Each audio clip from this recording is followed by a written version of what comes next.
हमारे यहाँ कुछ ऐसी प्रथा सी चलन सा हो गया है कि ऐतिहासिक या प्रागैतिहासिक लोगों के व्यक्तित्व को उनके नामों के अर्थ से जोड़कर देखे जाने लगा है, जबकि यह सही नहीं है, उचित नहीं है।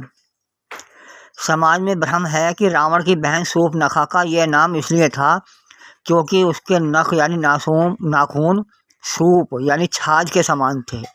नख माने नाखून, सूप माने छाछ। उसके नाखून छाछ के समान थे, इसलिए उसका नाम शूर्पणखा था। मेरे विचार से यह धारणा सही नहीं। मेरी राय में उसका नाम शूर्पणखा केवल एक सामान्य सी बात थी, जिस तरह अन्य किसी भी व्यक्ति का कोई भी नाम हो। यदि कोई कहे कि उसके नाखून सूप के बराबर थे तो ये तब तक संभव नहीं हो सकता जब तक कि उसका पूरा शरीर नाखूनों के अनुपात में विशाल ना हो। और यदि नाखूनों के प्रकार से इसका अर्थ लिया जाए तो हर व्यक्ति के नाखून अर्थात नाखूनों का वो भाग जो अंगुलियों की त्वचा से जुड़ा होता है स्वाभाविक रूप से बिल्कुल सूप के ही प्रकार का होता है। इस तरह यदि नाम से ही अर्थ लिया जाए तो सभी व्यक्ति शूर्पणखी या शूर्पणखा हैं, बशर्ते कि उनकी अंगुलियां और नाखून स्वस्थ हों। और फिर शूर्पणखा तो एक सुंदर स्त्री थी। यदि उसके नाखून सूप के बराबर बढ़े हुए होते तो क्या वह सुंदर होती? और क्या वह स्वयं को सुंदर बताते हुए राम लक्ष्मण से विवाह करने का प्रस्ताव रखने का साहस जुटा पाती? नहीं। इसी प्रकार कुछ लोग विश्वामित्र का अर्थ निकालते हैं कि वह विश्व के मित्र थे, इसलिए उनका नाम विश्वामित्र था। यह धारणा भी गलत है।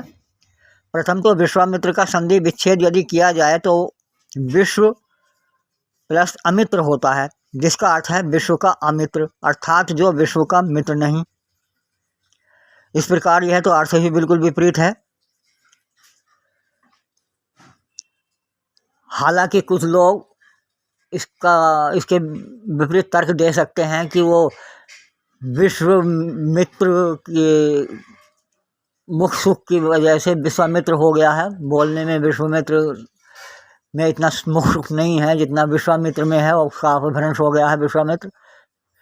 लेकिन नहीं,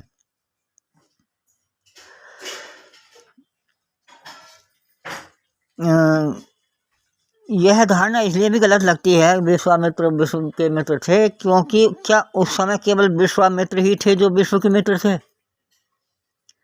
मुनि वशिष्ठ या अन्य ऋषि मुनि अथवा राजा जनक, दशरथ, राम, लक्ष्मण व अन्य महान लोग विश्व के शत्रु थे?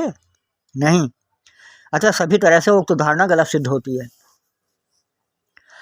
इसी प्रकार सुग्रीव के विषय में कहा जाता है कि सुग्रीव का अर्थ है जिसकी ग्रीवा अर्थात गर्दन सु अर्थात सुंदर हो, यानी जिसकी गर्दन सुंदर हो। यह शब्दार्थ तो सही है, किंतु यह कहना कि बाली के भाई सुग्रीव की गर्दन सुंदर थी इसलिए उसका नाम सुंदर था, यह नहीं सही ठहराया जा सकता, क्योंकि उसकी गर्दन सभी से अच्छी नहीं हो सकती। ना ही कोई विशेष प्रकार का वर्णन उसकी गर्दन के लिए किया गया है। आजकल भी लोग अपने सामान्य से रंग वाले बच्चे का नाम भूरा रख देते हैं, कोई अपने बच्चे का नाम नन्हे रख देता है, कोई छुट्टन रखता है, कोई थान सिंह रखता है, कोई रूप सिंह रखता है, जबकि उनमें क्रमशः कोई भूरा, नन्हा, छोटा, थान यानी कपड़े वाला और रूप वाला नहीं होता, नहीं भी होता, होते भी हैं, नहीं भी होते।